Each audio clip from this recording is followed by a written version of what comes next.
सोच कर देखिए, क्या ऐसा हो सकता है कि कोई एक ही वक्त में एक ही चीज को देखकर खुश भी हो और दुखी भी? आज हम एक ऐसी ही पुरानी अनोखी पहेली को सुलझाने वाले हैं। एक कहानी जहां एक पिता अपने ही बेटे को देखकर पहले हंसता है और फिर रोने लगता है।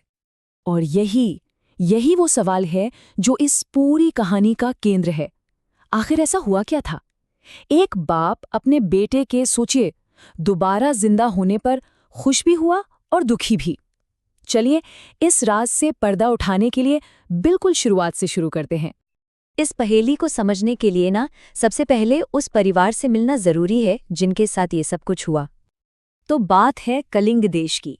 वहां यज्ञ शर्मा नाम के एक ब्राह्मण रहते थे अपनी पत्नी सोमदत्ता के साथ। और उनके घर एक बड़ा ही सुंदर और कह सकते हैं तेजस्वी बेटे का जन्म हुआ। अब ये जो बच्चा था ये कोई आम बच्चा बिल्कुल नहीं था। जरा सोचिए, सिर्फ 5 साल की उम्र में उसने शास्त्र पढ़ना शुरू कर दिया और 12 साल का होते होते तो वो एक महान विद्वान बन चुका था। लेकिन किस्मत को शायद कुछ और ही मंजूर था। इतनी सी उम्र में ही उस प्रतिभाशाली बच्चे की मौत हो गई। जाहिर है इस अचानक हुई मौत से पूरा परिवार टूट चुका था। वो अपने बेटे के शरीर को शमशान घाट ले गए। वहां हर कोई बस दुख में डूबा हुआ था। बहुत भारी मन से उसकी आखिरी विदाई की तैयारियां चल रही थीं। वहां जो लोग आए थे वो आपस में धीरे धीरे बात कर रहे थे कि देखो तो, मरने के बाद भी चेहरे पर कितना तेज है, कितना सुंदर लग रहा है। मतलब हर तरफ बस उस युवा विद्वान को खोने का अफसोस था, मातम था। लेकिन ठीक उसी वक्त जब सब दुख में डूबे थे, कहानी में एक ऐसा मोड़ आया जिसके बारे में किसी ने सोचा तक नहीं था। एक अनजान शख्स जो वहां मौजूद था, वो इस पूरे माहौल को, इस दुख को एक चमत्कार में बदलने वाला था। पास में ही ना एक तपस्वी बैठी ध्यान कर रहे थे। उन्होंने लोगों की बातें सुनी, उस मृत बच्चे को देखा और उनके दिमाग में एक ख्याल आया। उन्होंने सोचा, मेरा ये शरीर तो अब बहुत बूढ़ा हो चुका है। अगर अगर मैं इस लड़के के नए शरीर में प्रवेश कर जाऊं तो अपनी साधना आगे बढ़ा सकता हूं बड़ी आसानी से। ये जो तकनीक तपस्वी सोच रहे थे ना, इसे कहते हैं परकाया प्रवेश। ये योग की एक बहुत ही दुर्लभ सिद्धि मानी जाती है, जिसमें कोई योगी अपनी आत्मा को अपने शरीर से निकालकर किसी दूसरे के, खासकर मृत शरीर में डाल सकता है।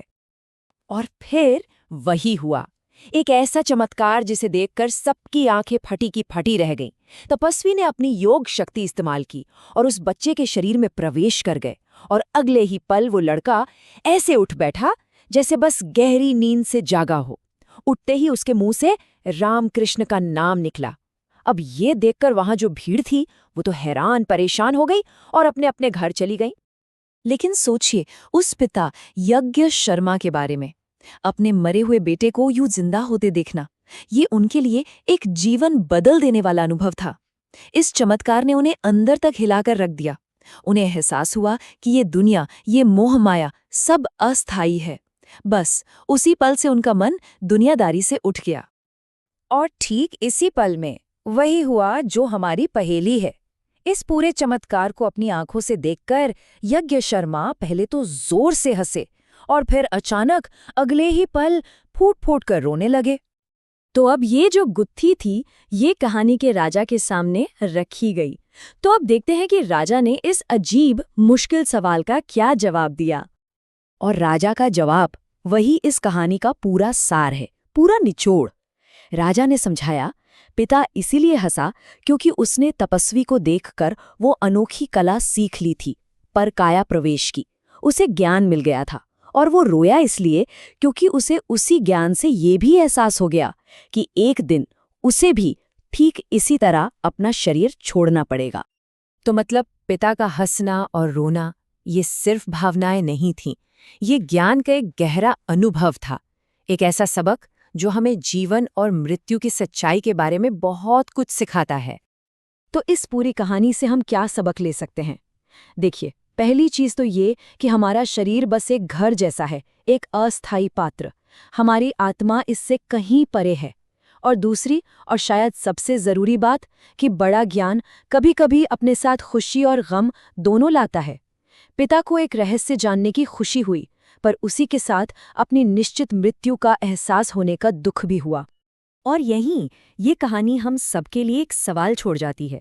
आखिर ऐसा कौन सा ज्ञान हो सकता है जिसे पाना एक वरदान भी हो और एक अभिशाप भी? इस पर सोचना तो बनता है।